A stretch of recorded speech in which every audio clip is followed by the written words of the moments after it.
welcome. I'm Annabel Baldy from BioBuzz, and I'm super excited to have you guys all here for another one of our Career Catalyst sessions as part of our ongoing Career Catalyst and Create Office Hours series. So these are weekly sessions designed to connect you directly with industry insiders who can share some practical, actionable insights to help you grow your career. And today, we have a bit of a fun one. So this session takes inspiration from a popular HBO show, which a lot of you probably know about, Rehearsal. So it brings a creative scenario building approach to the real world of science communication. So this science rehearsal will show you how to reverse engineer your science messaging by anticipating your audience needs, concerns, and questions before you ever walk into the room.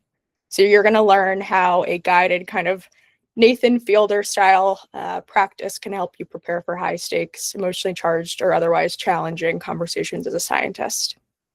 And we're excited to be welcomed by Savanah Saldaña-Shumaker, a dedicated chemist and entrepreneur with over a decade of experience across industry, government, and academia. Savanah now works in undergraduate education and devotes her time outside the classroom to scientific outreach and leadership across multiple professional organizations. One of those is including Women in Bio, which is a proud partner of BioBuzz, work a lot with them. So love her for that. And she brings a deep passion for helping scientists strengthen their communication skills and navigate difficult interactions with clarity and purpose. Before we do get started, I do want to give a big thank you, as always, to BioTrack for sponsoring today's session. They have over 30 years of experience and have trained over 17,000 scientists. So if you're looking for upskilling, would highly recommend checking them out on biotrack.com. All right, now let's get started. I'm going to hand it over to Savanah. All right, I'll share my screen here.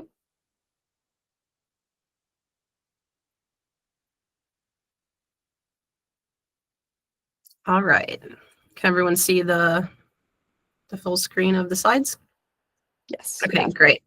Well, thank you very much, Annabelle, for having me here. I'm really excited to talk about this topic. It's a little bit not the usual way to maybe approach SciComm or even turning to entertainment, but I think it'll be impactful, and I'm looking forward to our Q&A at the end and kind of maybe answering questions that some of you all have and brainstorming together about how you can prepare for difficult conversations as they pop up in real life. So I always have a couple of disclaimers whenever I give a workshop or a presentation. All of the opinions, tips and tricks, things that I'm sharing are based on my own personal experiences. I'm not, a licensed coach or a therapist or anything like that, but you can take any tips with a grain of salt, but I can assure you that they're all things that I've tried and tested myself, and I would never give someone advice if it's not something that I myself would do. Additionally, my participation in the BioBuzz community isn't affiliated with my workplace, whether it is the academic institution that I'm at or my businesses. It's all something that I enjoy doing in my free time, just like with Women in Bio, because I want to be able to share my opinions, my perspectives, separate from any, work obligations. Okay, so kind of the first part is before we can start rehearsing, we need to set the stage, kind of get the background down, orient ourselves to why we need to rehearse as scientists. So who am I and why am I here? Annabelle already gave a little bit of a background about me. Like she said, I'm involved with Women in Bio Capital Region. I've been on the sponsorship committee for about 3 years now. And starting next year, I'll actually be the vice chair of our chapter. So I'm looking forward to continuing that leadership and hopefully partnering with BioBuzz some more. I also began participating in the BioBuzz Expert Contributor Hive recently, thanks to Annabelle's invitation. And that kind of brings us to this presentation. I wrote a recent article that we'll talk about in a second about science communication and communicating to the public. And now this workshop is sort of building on how you actually go about doing that. And if you want to learn more about that or you're interested in applying, you can scan that top QR code on the right. On the bottom right is my personal LinkedIn. I'd love to connect to everybody. And then if you want to meet in person or come to some events for Women in Bio, on the left is a QR code that will take you to our LinkedIn page. And we post all of our updates there. So I'll have all of those QR codes and links available at the end as well. So the first BioBuzz contribution that I made as part of the expert contributor hive was this article that went up a couple of weeks ago. It's called More Than an Acquired Taste, What Chemists and Other Scientists Can Learn from Popular Chefs About Appealing to the Public's Palate. And so I pretty much spent the better part of a year reading a bunch of biographies about chefs, watching a ton of documentaries, like countless hours of TV shows hosted by chefs, different interviews, previous documentaries, kind of anything that you could think of, because I had read a book about one chef and really related to his story. And that kind of helped me decide that I did want to transition from my research career into the undergraduate education space, something that I never thought I would be interested in doing.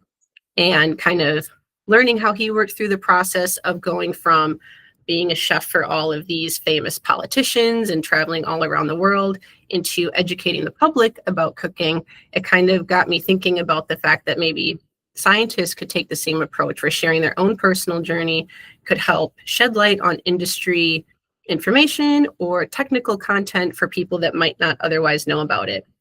So to sort of study that and deep dive on that philosophy or that hypothesis, like I said, I spent about a year reading a whole bunch of books written by chefs, documentaries, learning all about their stories, and I kind of compiled my takeaways and feelings about it in this article. And so this is just kind of the final bit from that piece. The QR code is there if you want to read the whole thing later. But my call to action for scientists, and in particular chemists, because that's what I relate to, is that, you know, the public has really expressed that they like learning industry-specific information. They like learning about different people's careers. Case in point with how many people love watching shows, reading books, listening to interviews that are all about chefs and cooking, even though a lot of people are never going to become a professional chef. So if we can take the same storytelling approach, I think it would make the technical information or the industry-specific standards or expectations or advice that we want to communicate, it'll make it a lot more palatable to the public. So that's all great to say, go do these things, but how do you actually do it? Especially because a lot of people aren't trained how to speak one-on-one to people about science that are not other scientists. And that's kind of what brings us here today. So while I was going in on that deep dive, I also watched the HBO show, The Rehearsal, for the first time.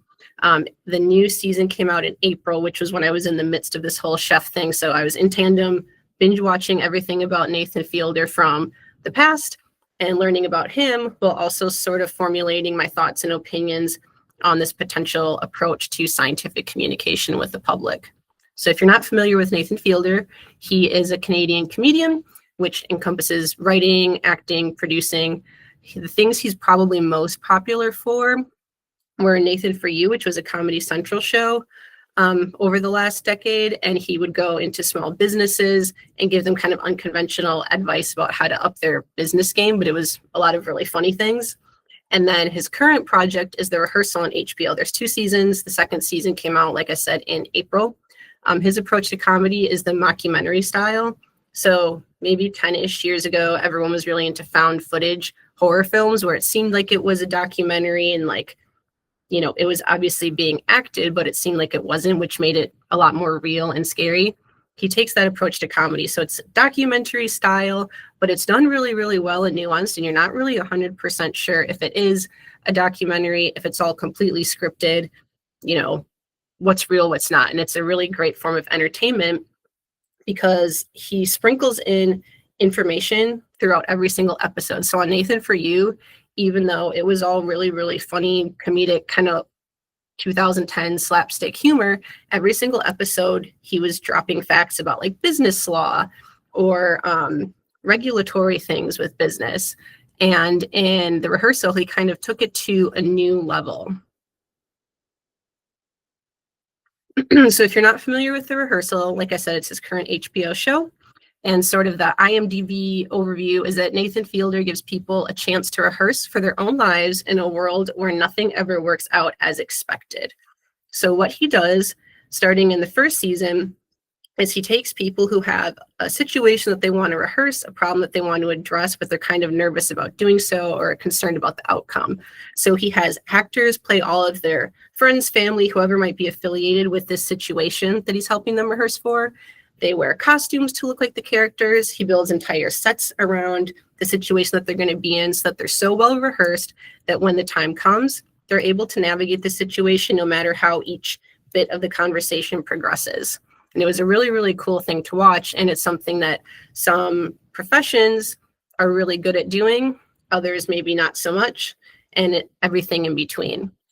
Season 2 is really what kind of locked me in on this topic, especially while I was really hyper fixated on storytelling for non-scientists, for the public, for people that you might be communicating with in your day-to-day life.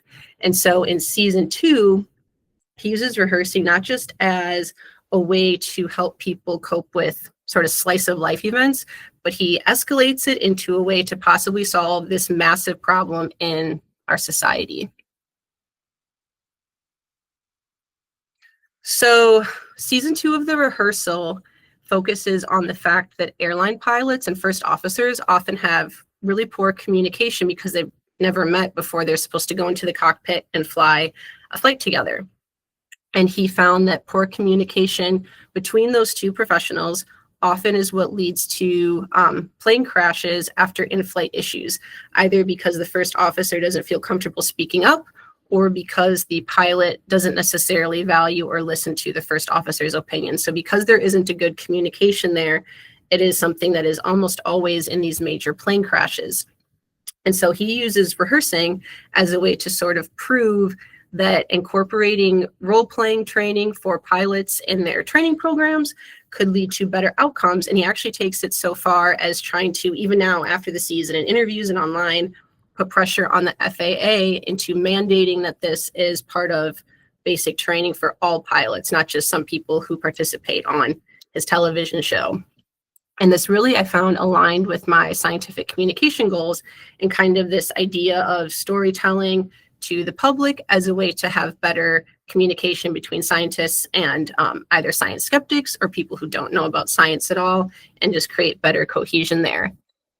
I feel that scientists and non-scientists don't have very good communication, and this is what leads to a lot of misinformation perpetuation online. A lot of people want to learn about science or they want to learn facts, but either there's not a lot of good resources available, or they don't know how to differentiate between sort of all of the misinformation that's out there, and they get kind of lost in the shuffle. So I'm hoping that rehearsing ways that scientists can communicate scientific concepts and information about themselves to people on sort of a grassroots level, on an individual level, like I was talking about in the chef paper. I'm hoping that this evidence could potentially pressure. Ideally, I would like to see universities make scientific communication a bigger part of their curriculum. And we'll kind of talk about that more as we go. So how can rehearsing improve scientists' relationship with the non-scientists? In general, thinking before speaking is never a bad thing, especially when we're speaking to someone who either doesn't know anything about your career, what you do at your job.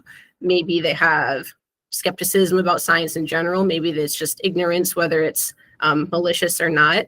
But when you're in a situation where someone's asking you, it could be from a place of genuine curiosity, or it could be from sort of an accusatory place, like, is this true? Or what do you do for a living? And it's easy to get nervous and kind of not really know what to say or forget everything. Like when someone says, what do you want for Christmas? And you can't think of anything you've ever wanted because you're just sort of in a panic mode. Some people get really heated, especially if you feel like someone's attacking you. They're attacking your work, your profession, they're questioning you. And you kind of need to learn how to navigate those situations no matter what might happen.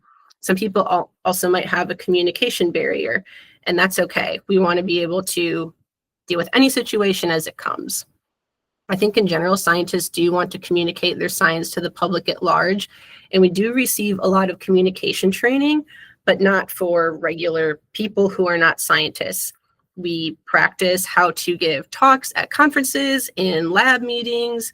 You have to defend your work in order to even get your title. That's all part of our training. And relatively speaking, scientists tend to be pretty good at that. They're good at talking science. But we do need to draw attention to the fact that SciComm is frequently being taught and learned after hours. In situations like this, we have different organizations, individuals that are willing to donate their time. You're all here over your lunchtime, and that's amazing. But also, why is that? People are willing to put in the time and the effort to sort of learn these skills. People want to learn these skills. They want to better the way that they can communicate with non-scientists or science skeptics, but it's not put in place in your basic training when you're right out of the gate as an undergraduate or graduate student. Okay, so again, before we start rehearsing or learning how to rehearse, we need to get warmed up. So not everything is going to be from scratch. There's actually a lot of tools that we all have, skills that we already have, information that we already know about that you can kind of have in your back pocket so that when you walk into a situation, you're really more just dealing with those in-time, in-person nuances rather than kind of having every thought, every concept coming from scratch. Ooh. Okay, so I have some version of this slide in almost every workshop or talk that I give, no matter what the topic is. And my first piece of advice when dealing with any sort of communication, any type of lab technique, really anything at all, is don't reinvent the wheel. Every situation is unique, but they're not that unique. If someone has a question, you probably already have some of the tools to answer it. We just need to make it a little bit more nuanced. It's not something that you've never heard before. So we're going to take a little bit of time to familiarize ourselves with existing communication standards because we're still going to want to use all of those techniques, but then just make it specific to different scenarios. Definitely, probably don't need to reinvent the wheel, so don't stress yourself out too much. So again, you're more well-rehearsed than you think, most likely. If we're talking to someone, whether they have preconceived notions about us, a concept, or if they don't have any thoughts about it and they're genuinely coming in with zero context, good communication standards will always be your best friend. Typical things you're taught in maybe debate club or in a public speaking class. You want to have good posture, make steady eye contact, have good pacing, make sure you have a calm tone, all of those different things. When you're talking to someone, again, we're not giving a speech at someone. We're trying to rehearse how to have a back and forth communication with an individual person in a real life scenario. You're not talking at them as a scientist. They're going to be talking back at you. So it's not just about what you're saying. We're not just thinking about how we're going to respond, what's exactly our perfect communication. We're listening to hear so that we can then answer their questions and build that better relationship. And another tip that is definitely hard learned and a lot of times difficult to execute and doesn't always seem necessary, but in my experience, it's really, really helpful, is to lead with a compliment before giving a critique. Even if someone says something totally out of pocket, there's probably some grain of truth in there somewhere or like good intention. And I have an example about that we'll talk about in a little bit, but try to make that a habit when you're talking to someone who isn't a colleague or maybe doesn't have your same level of education or doesn't have your same type of work experience. If they say something, try to start with a compliment, at least acknowledge what they're doing right, whether it is valuing your opinion, trying to form an opinion, trying to look some information up online, and then provide that corrective information. Additionally, you have a whole lot of well-rehearsed scientific content. So that's a whole another aspect of this that you don't need to start from scratch. You already have a good baseline of general science knowledge. In order to get a bachelor's degree in science, you take biology, chemistry, math, maybe certain technology. So you have kind of all of that general information, but then you have your own expertise. What did you research? Where have you worked? What types of projects did you work on? That's all unique to your lived experience and professional development. And that's stuff that you also already have in your back pocket. You'll likely never be 100% perfect in presenting, but that's okay. Like I have acid reflux. So sometimes if I give a presentation, my throat's really crackly. Like I gave a career catalyst talk earlier in the year and I had horrible acid reflux that day. I don't know if it came across or if anybody noticed or cared, but my throat was just burning the whole time. I felt like my voice was cracking. Wasn't my proudest moment, but people seemed to like it because they liked the information that was conveyed. So you don't need to be 100% perfect because nobody's perfect. Okay, also be prepared to shift your perspective. So I kind of hinted on this a little bit. Again, we're not getting into some debate. I know it's easy to kind of get sucked up into like entertainment television where people will go out to these dinners and start arguing with each other and, you know, be pointing at each other and get really heated. Or there's a lot of shows online or like programs that you can watch, like, you know, this skeptic argues with 20 scientists, or science argues with 20 anti whatever. That's all fine and dandy for clicks and views, but that's not really what happens in real life. And it's not terribly conducive to good conversation to be accusatory or raise your voice at people or say things that are not professional and not productive. So try to come in with a little bit of perspective in the sense that you're rehearsing because you want someone else to receive the information that you're trying to share. So we're not talking at someone, we're trying to say the things that they need to hear and that they're actually asking. Some people have poor perceptions of scientists already before they even walk into the room, before you interact with them. And that might stem from the entertainment industry oftentimes portrays scientists in a really, really negative way. There's a show that I love to watch on a major streaming service. They just had a couple new episodes come out recently, but the whole context of this show is that scientists and doctors are evil. They destroyed a whole town. They're like harming children. And like, picture that for generations across television, media, movies. Like, this is a really common thing. Some people might not even realize it, but they're just kind of being inundated with this negative perception of scientists, even if they don't have firsthand experience with ever meeting a scientist. Additionally, they might have a friend or a relative that had a negative experience, with modern medicine. So maybe some treatment didn't go well. Maybe someone was misdiagnosed. And even if you are a lab scientist, you're not a clinical doctor, people kind of see it all in the same bubble. And you're just sort of the first person in their path of the feelings and their lived experiences. Or they may have personally had an experience that did not go well for themselves. So try to keep that in the back of your mind.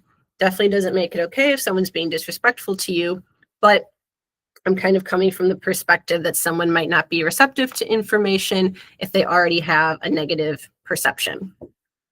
Additionally, when non-scientists try to fill in the gaps or self-educate, they face a whole barrage of information. So actual legitimate experts sometimes aren't super great at breaking down information in bite-sized pieces. So they might be overwhelmed when they're trying to look up information about a topic. Or experts might speak poorly about non-scientists. Again, it's easy to get frustrated, especially everyone has an opinion online. People are sharing or spreading misinformation or talking about how, you know, this medication made them feel this way, or you don't need this thing, or someone gave them bad information. Just kind of understand that, you know, you should be a helper and you're there to help. Don't talk poorly about the people you're trying to help, generally speaking, especially not online. There's also, I call it like quote unquote experts, who their information maybe is more digestible, maybe more easily accessible. There's a video where someone explains something and they're speaking in a really engaging way, or maybe they have a whole downloadable booklet. That's something I've been seeing a lot lately, like follow my program that I came up with, or this certain cleanse or something. And some people are coming from a place of trying to be helpful, but some people are just genuinely spreading misinformation. When people spread misinformation unintentionally, again, keep in mind I'd like to think that they're doing their best, but we really need to rehearse so that we can fill in those gaps, that those gaps aren't being filled in by not legit experts. So essentially, non-scientists are kind of getting caught in this crossfire where there's sort of discourse between scientists, non-scientists, or experts, and sort of self-proclaimed experts. So just be the bigger person, be concise, have all of your ducks in a row so that the public and people trying to learn about science or learn about certain topics are not, you know, left in the wind. Okay, so the science rehearsal. I have a couple different scenarios that we'll go through. And then, like Annabelle said, if people want to talk about specific examples or you have a situation that you want to discuss, we can take care of it then. Okay, so kind of a really simple scenario that you might find yourself in is someone is asking you, what do you do?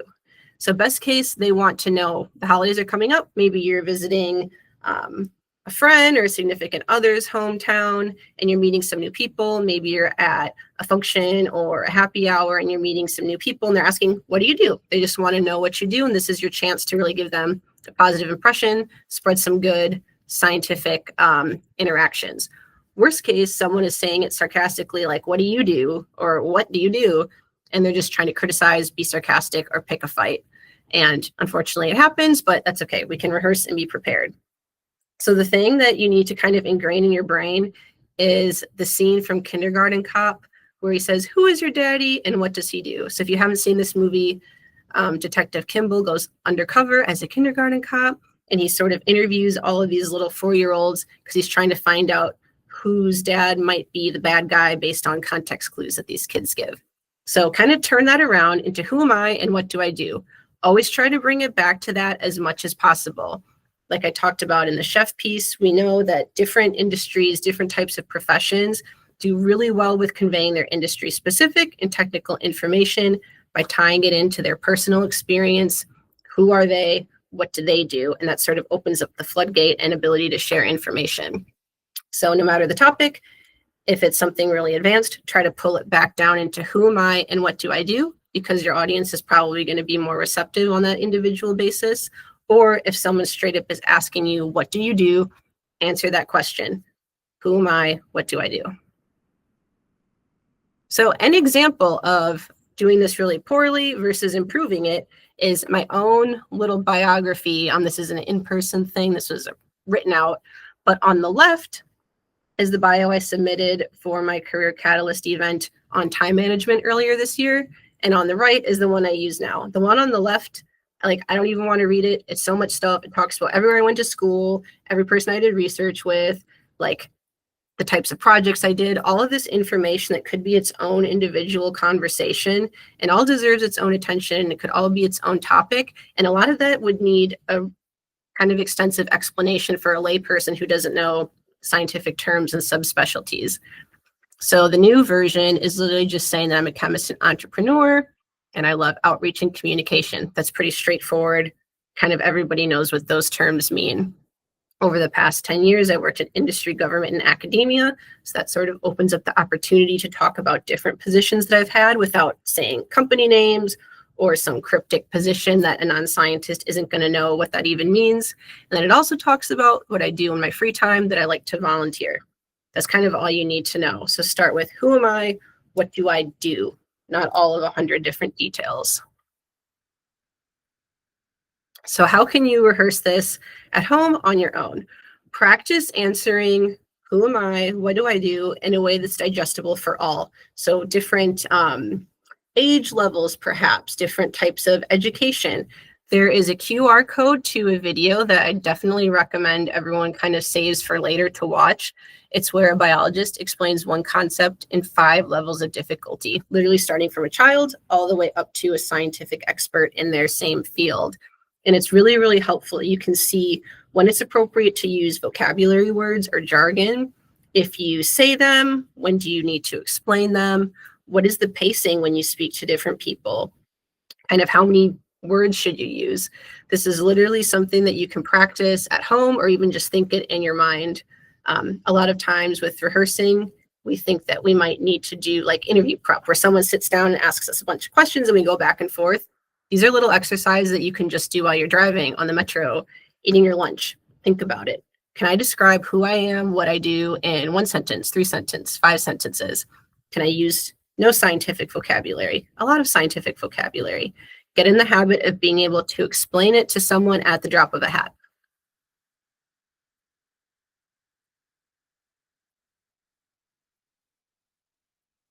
Okay, so the next one. What's your opinion on insert current controversial topic? So this is kind of a situation I think a lot of people hope for, but then when they get in this situation, again, you might get nervous, you might get heated, things might spiral out of control, or you might kind of clam up and not give all of the information that you wanted to, and then later you're regretting and saying, oh, I wish I had said X, Y, or Z. So best case, someone is asking you this because they value your opinion and they want you to lend your expertise. Maybe it's a family member who saw something in the news and they called you up and they're saying, hey, what about this? What do you think about this? Or should I do or not do this thing? Worst case, it's someone, again, trying to criticize, be sarcastic, pick a fight, trying to start something because they kind of want to have that little online video argument where they think they're going to debunk the scientist and really beat them at their own game. So just be prepared to, again, take it all, tie it back to who am I, what do I do, and why does who you are and what you do make you valuable resource for them. So an idea, again, this is really difficult in and of itself, takes a lot of rehearsal. Look at the kind of classic frustrating thing to hear of, I did my own research, as an opportunity. So someone who is saying that, they did take their time to at least try to look into a specific topic. And that's what we want people to do. We'll say, educate yourself or look into it, find resources online, watch this podcast, listen to this person. So just try to come in it with a little bit of grace and understanding that when someone said that, they at least tried to find information, and they want you to know that they tried to find information and kind of take it from there. Like we talked about a few minutes ago, there's a lot of resources out there. Not all of them are credible. A lot of them aren't, but they're digestible for the public. Again, they're not too much jargon. They're explained in a way. Maybe there's lists. The verbiage is positive and supportive to the public's engagement. So try to meet people where they're at. If you kind of attack them and tell them that they're wrong or that they don't know how to do research, they're going to kind of just shut down, feel embarrassed, and not want to listen and talk to you anymore, or they're going to get really argumentative and things are just going to kind of spiral out of control. So this is where we can go into our back pocket. You already have a great fundamental scientific knowledge because you are a scientist, and use those skills that you know in terms of basic communication. Keep the pacing, have a positive tone, don't start attacking, kind of word vomiting at someone. Low and slow, lay out the information, keep it cool, calm, and collective.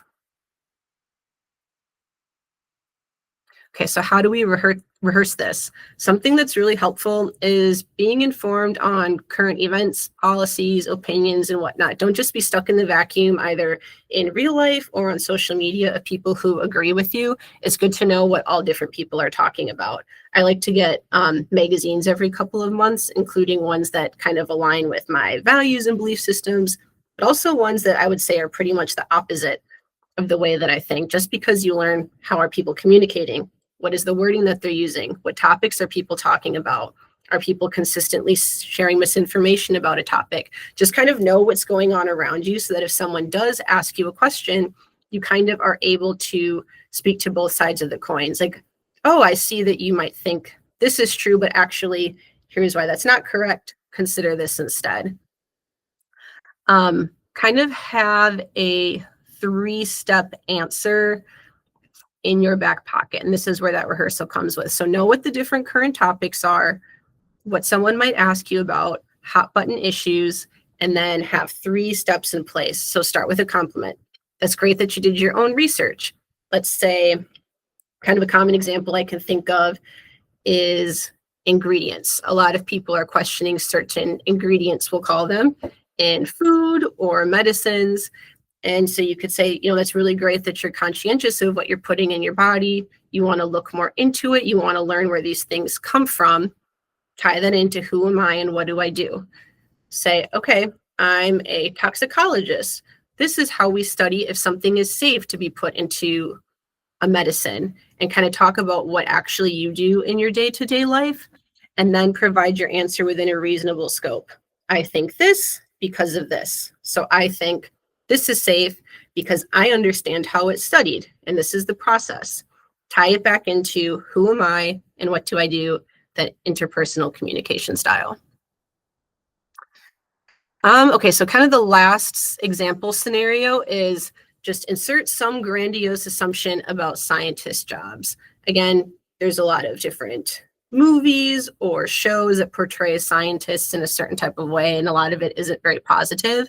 So people might have perceptions on what happens in the day-to-day life of a scientist that aren't necessarily true, and they might want to ask you about it.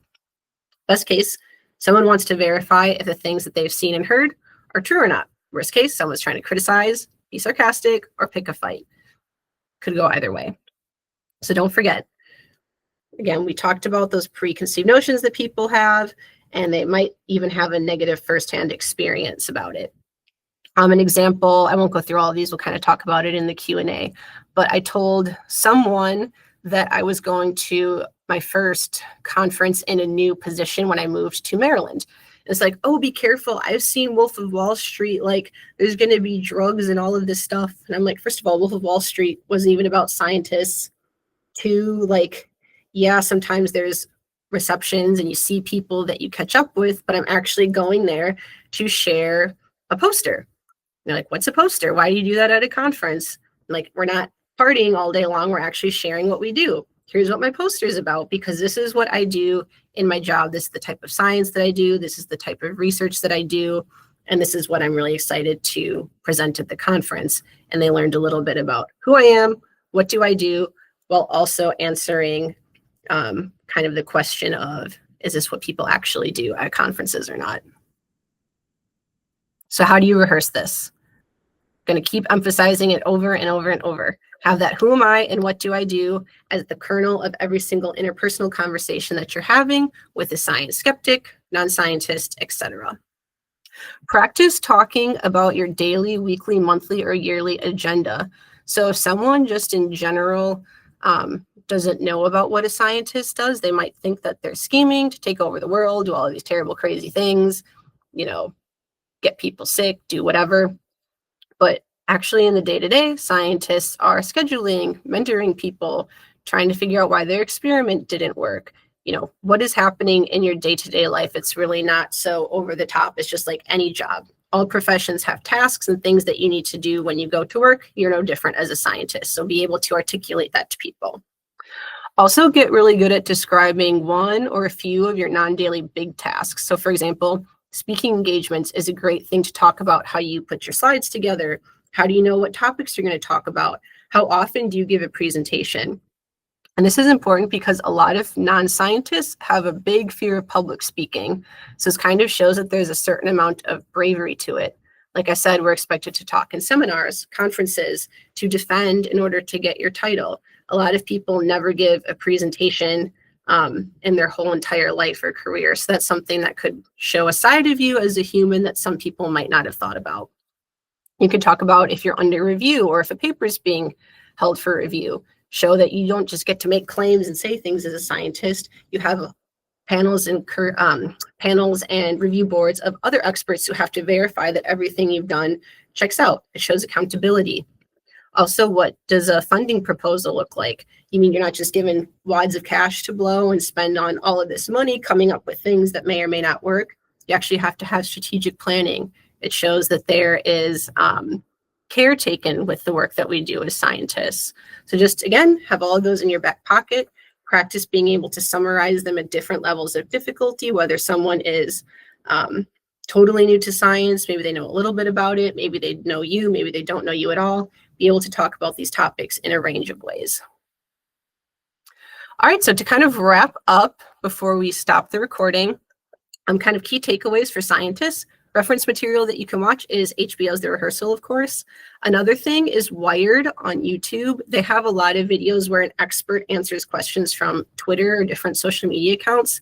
Those videos are a really great way to see how experts in all different industries break down their information, their jobs for the public. Because again, public really does want to learn about different jobs and careers and specialties.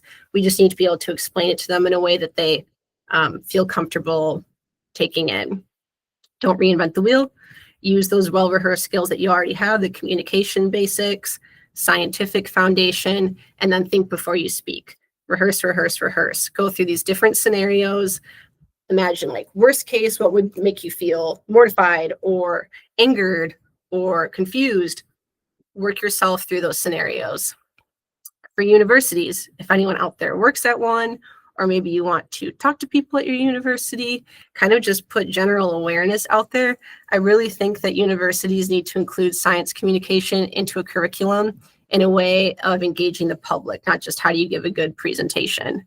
That way scientists don't have to fend for themselves, don't have to spend their lunch hour watching hours of the rehearsal in the free time, attending webinars to learn these topics. That way it's kind of a foundational skill for everybody. That way you can use your precious time doing all kinds of exciting new innovations. And that being said, here's these links again. If you want to stay in touch through LinkedIn, through the Women in Bio community, or if you're interested in participating in the BioBuzz Expert Contributor Hive, those are all of those resources. And presentation-wise, that's all I have. So I'm happy to take some questions. If anyone wants to walk through some scenarios, I have plenty of time and can stick around and give any thoughts.